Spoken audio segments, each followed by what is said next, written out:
दोस्तों नमस्कार। दिल्ली के मुख्यमंत्री अरविंद केजरीवाल का मॉडल है शिक्षा और हेल्थ को लेकर। हेल्थ मिनिस्टर जेल में है, एजुकेशन मिनिस्टर भी जेल जा सकते हैं। हेल्थ मिनिस्टर के ऊपर मनी लॉन्ड्रिंग का मामला और एजुकेशन मिनिस्टर के ऊपर आबकारी नीति को लेकर गड़बड़, घोटाले और पैसा कमाने का मामला।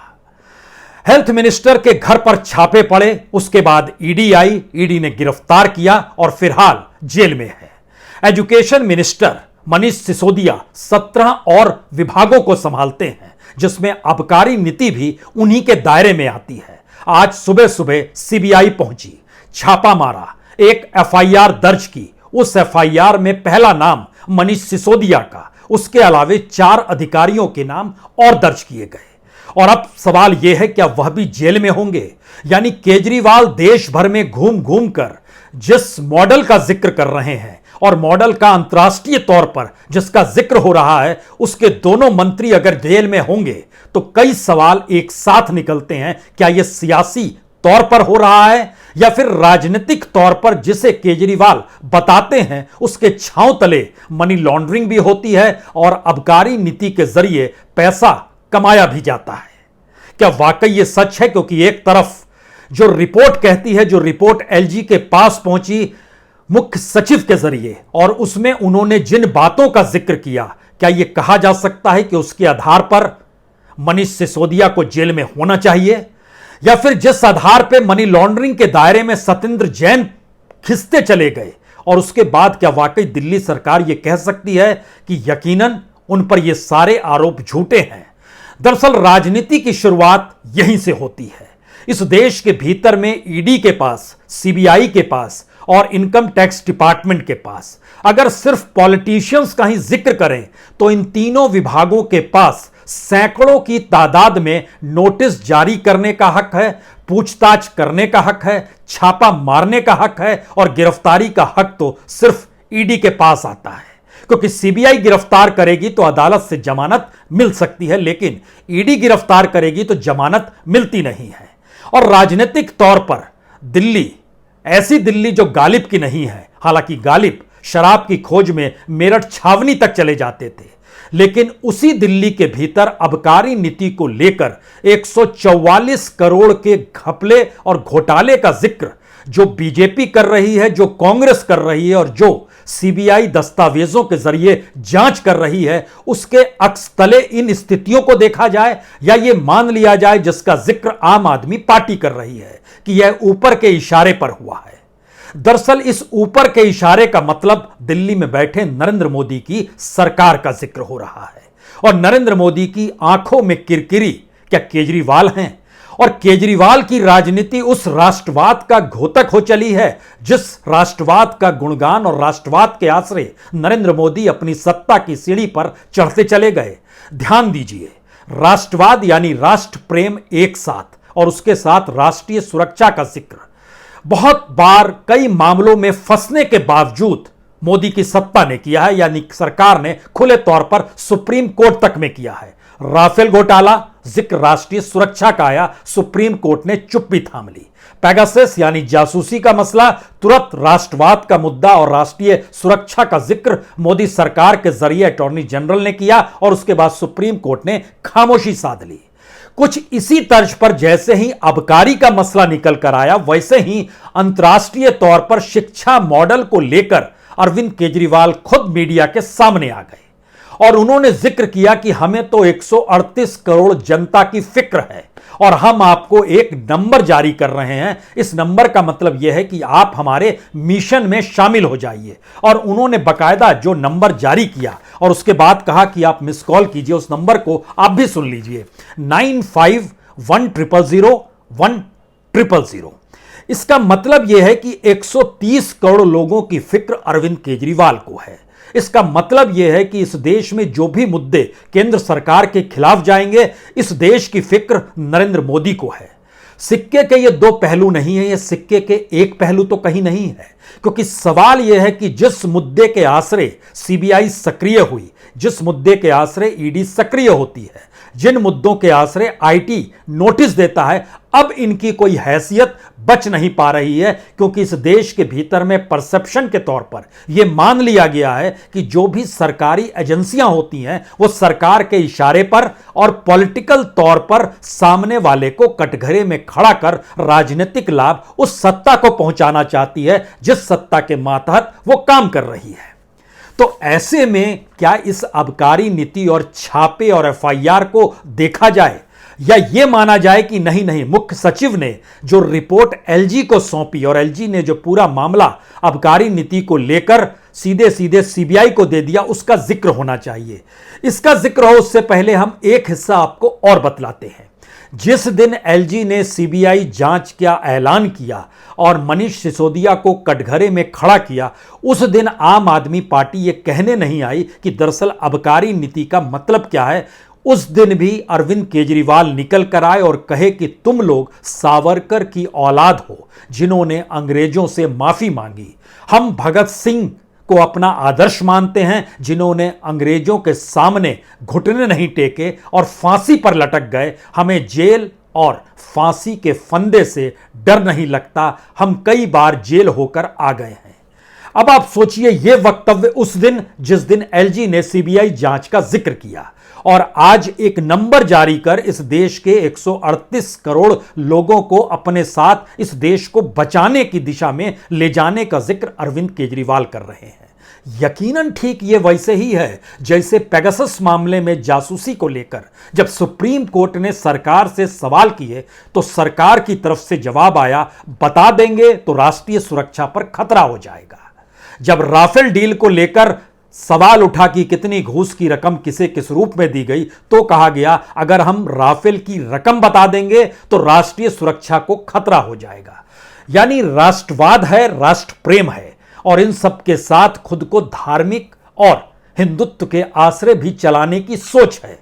दोनों एक रास्ते पर चल पड़े हैं। इस रास्ते के मद्देनजर पहली बार सवाल यह है कि राजनीतिक सफलता अरविंद केजरीवाल को दिल्ली से आगे पंजाब में मिली है, और पंजाब की जीत के पीछे क्या आबकारी नीति से कमाए हुए पैसे को राजनीतिक सत्ता बीजेपी की जो है वह जोड़ना चाहती है।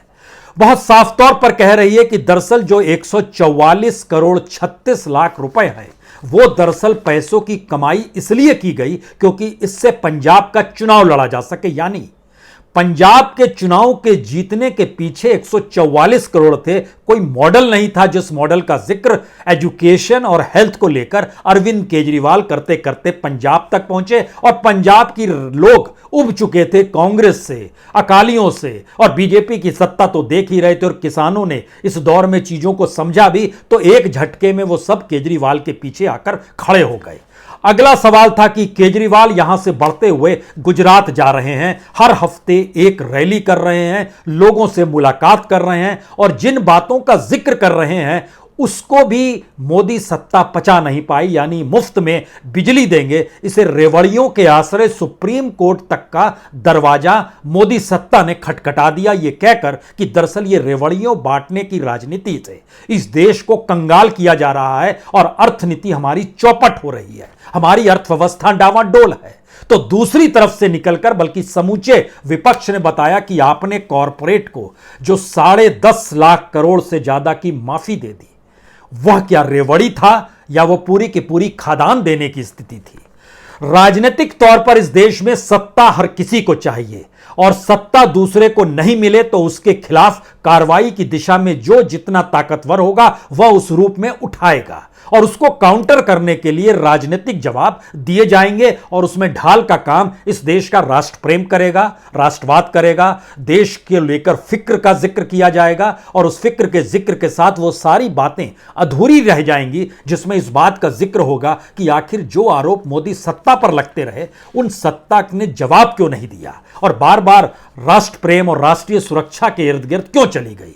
इसी परिस्थिति में दोबारा दिल्ली लौटिए, और जिस आबकारी नीति का जिक्र हो रहा है उसका मसला बहुत साफ तौर पर है कि 8 जुलाई 2022 को मुख्य सचिव ने एलजी को एक चिट्ठी लिखी।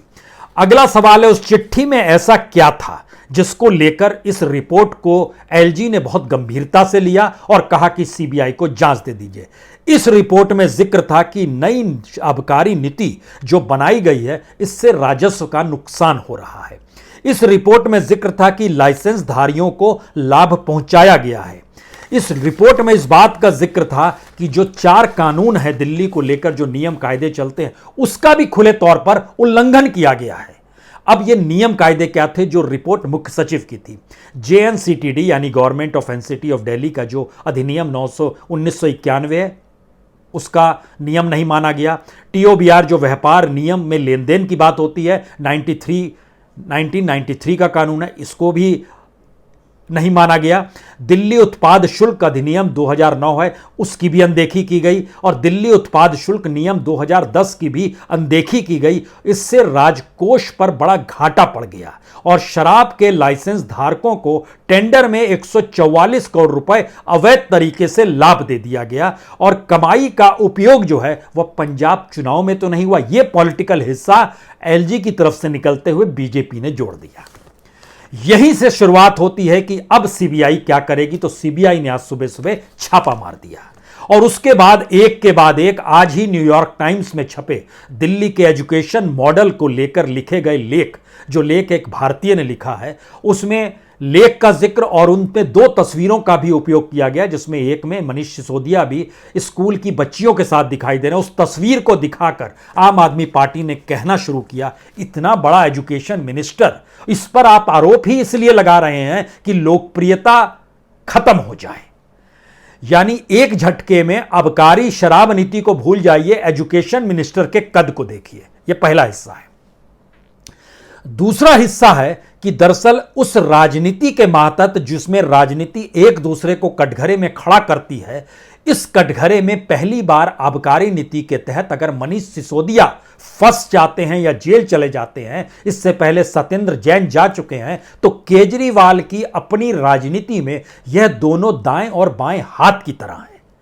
यानी आर्थिक तौर पर और वैचारिक तौर पर अगर दोनों परिस्थिति को देखिएगा तो मनीष सिसोदिया कोई आज से नहीं है, 2000 सन से यानी पिछले 22 बरस से वह अरविंद केजरीवाल के साथ हैं। शायद इसीलिए ये कहने से नहीं चूके अरविंद केजरीवाल, जिस दिन सीबीआई जांच का ऐलान हुआ था कि मैं सिसोदिया को 22 साल से जानता हूं, मैंने उनके जैसा ईमानदार और देशभक्त नहीं देखा।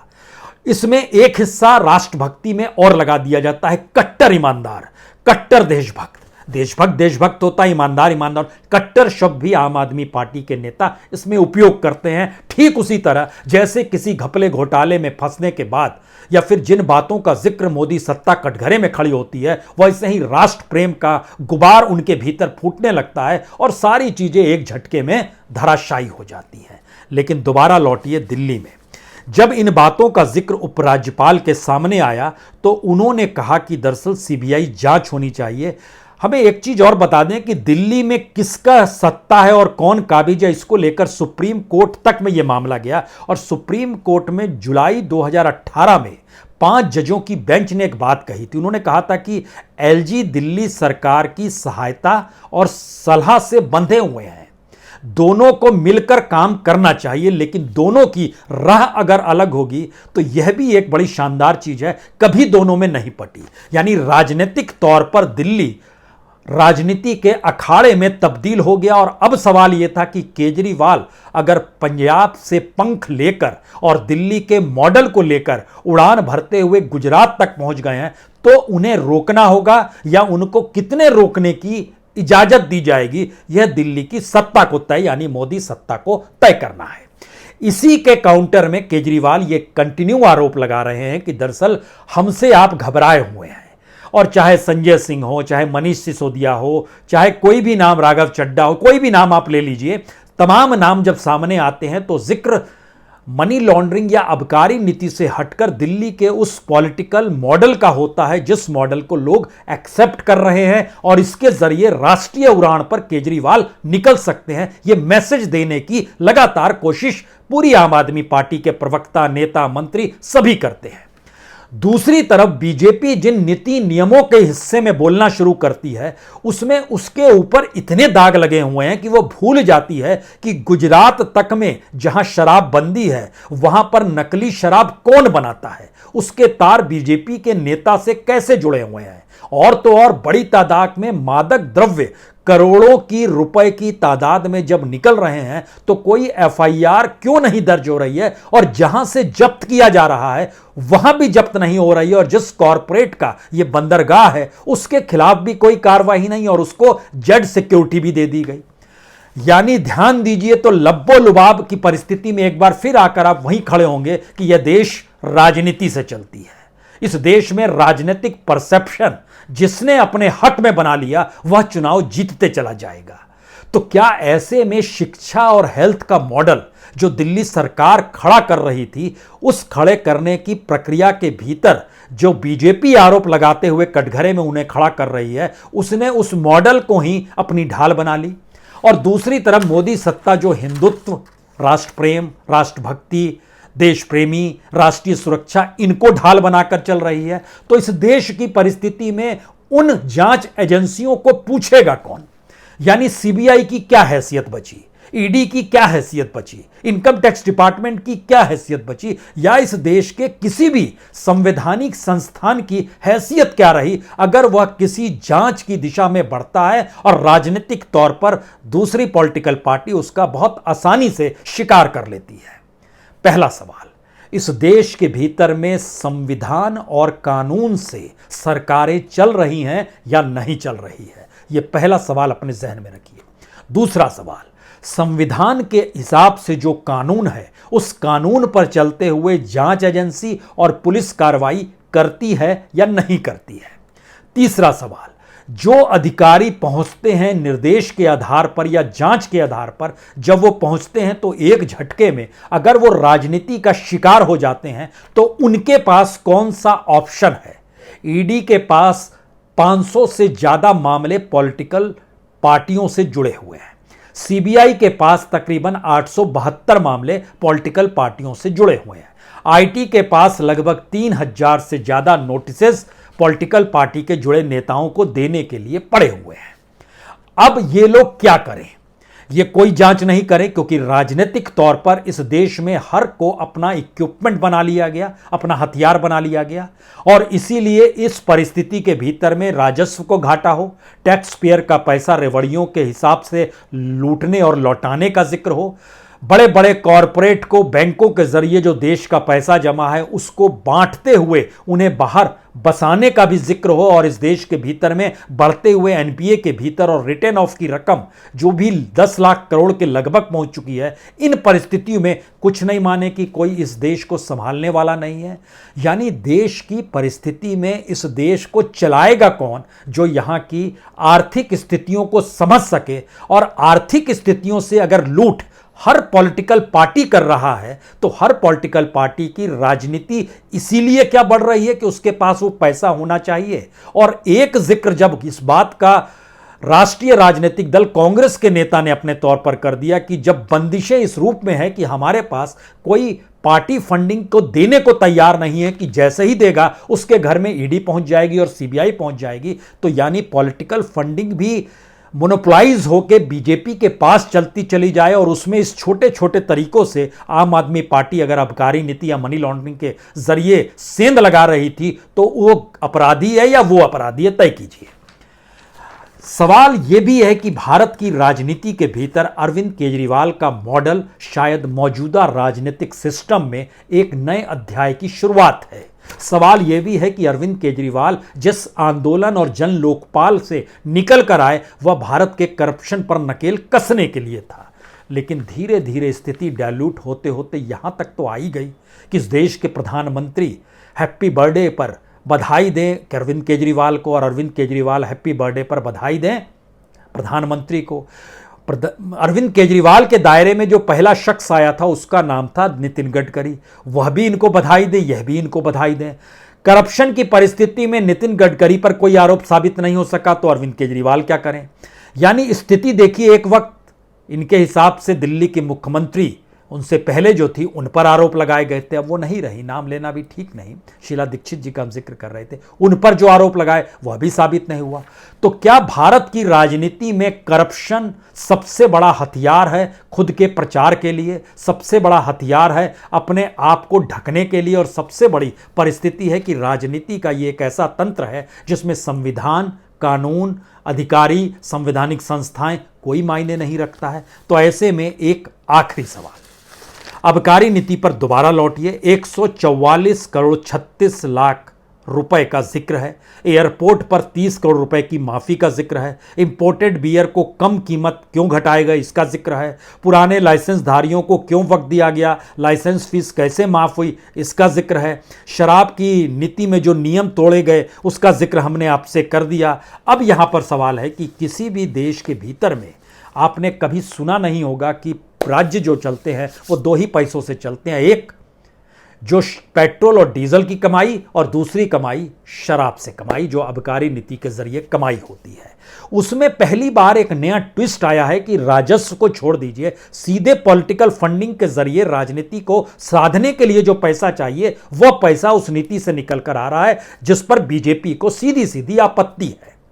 और इस देश की तमाम पॉलिटिकल पार्टी को आपत्ति इस बात की है कि इस देश में इलेक्टोरल बॉन्ड से लेकर जो पॉलिटिकल फंडिंग बीजेपी के पास आ रही है वह इतने पारदर्शी तरीके से आ रही है कि उसको लेकर पार्लियामेंट तक में सरकार ने अपने अनुकूल कानून बना लिया कि पैसा वहां पर आ जाए। आप कहां पर खड़े होंगे?